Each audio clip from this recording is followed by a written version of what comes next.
બળાત્કારના કેસમાં ફસાવી દેવાની ધમકી આપીને સાડીના વૃદ્ધ વેપારી પાસેથી રૂપિયા પડાવ્યા। આ જે મહિલા છે તે સાડીની ખરીદી કરવા ગઈ હતી અને આ સમગ્ર કૌભાંડ તેણે રચી નાખ્યું। તેની સાથે 3 શખ્સો પણ જોડાયેલા હતા। જ્યારે વારંવારની ધમકી વધી ગઈ તે બાદ વૃદ્ધે પોલીસને જાણ કરતા પોલીસે આ પરપ્રાંતીય મહિલા સહિત 3ને ઝડપી પાડી જેલના સળિયા પાછળ ધકેલી દીધા છે।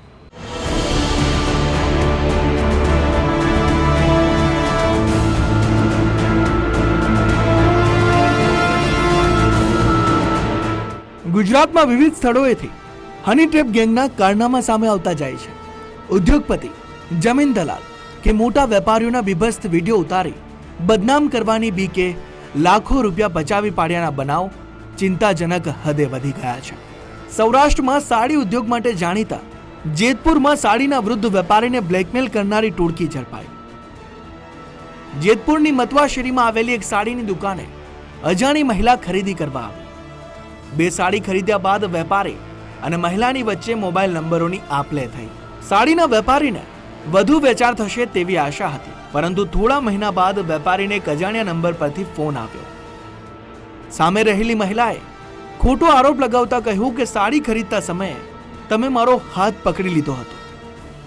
જો હવે મને 10,000 રૂપિયા નહીં આપો તો હું પોલીસ મથકે જઈને બળાત્કારનો કેસ દાખલ કરીશ। આ વાત સાંભળીને જેતપુરની મતવા શેરીના ફફડી ઉઠેલા વૃદ્ધ વેપારીએ બદનામ ન થવાની બીકે 10,000 રૂપિયા ચૂકવી દીધા। જે બાદ મહિલા અને તેના સાગરીતો વારંવાર દુકાને આવીને વેપારીને ધમકાવવા લાગ્યા। 1 મહિનાના સમયગાળામાં જ ટુકડે ટુકડે કરી અંદાજે 10,000 રૂપિયા વેપારીએ ચૂકવી આપ્યા। જે બાદ બ્લેકમેલિંગ કરતી ટોળકીની જાણે વધારે હિંમત ખુલી હોય તેમ ફરી એકવાર 30,000 રૂપિયા ચૂકવવાની માંગણી કરી। આ ટોળકીના 2 મહિલા અને 1 પુરુષ સભ્ય સાડીની દુકાન બહાર હોબાળો મચાવવા લાગ્યા।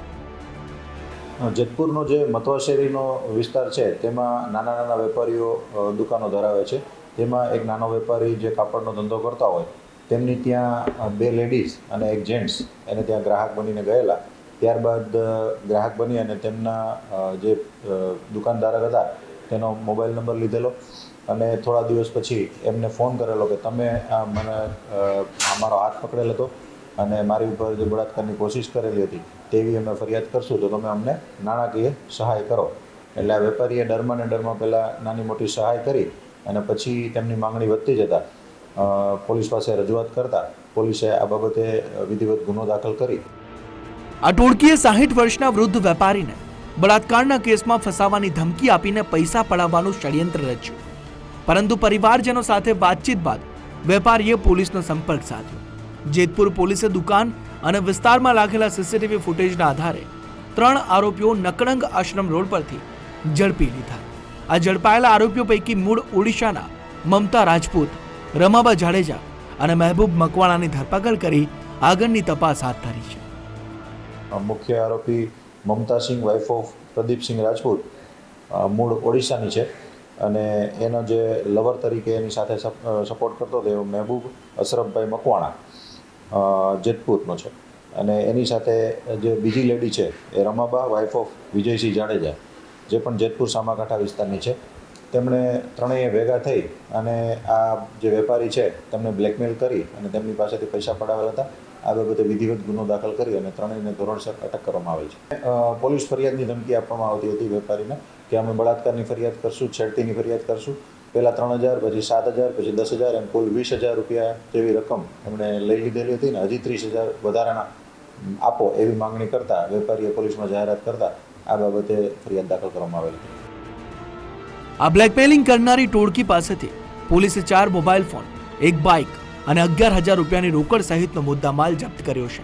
આ ત્રણેય આરોપીઓના મોબાઈલ ફોન નંબરની કોલ ડિટેલના આધારે પોલીસે વધુ તપાસ પણ હાથ ધરી છે। આ ઝડપાયેલી ઠગ ગેંગે વધારે કેટલાક વેપારી અને યુવકોને શિકાર બનાવી પૈસા પડાવ્યા હોવાની આશંકા છે।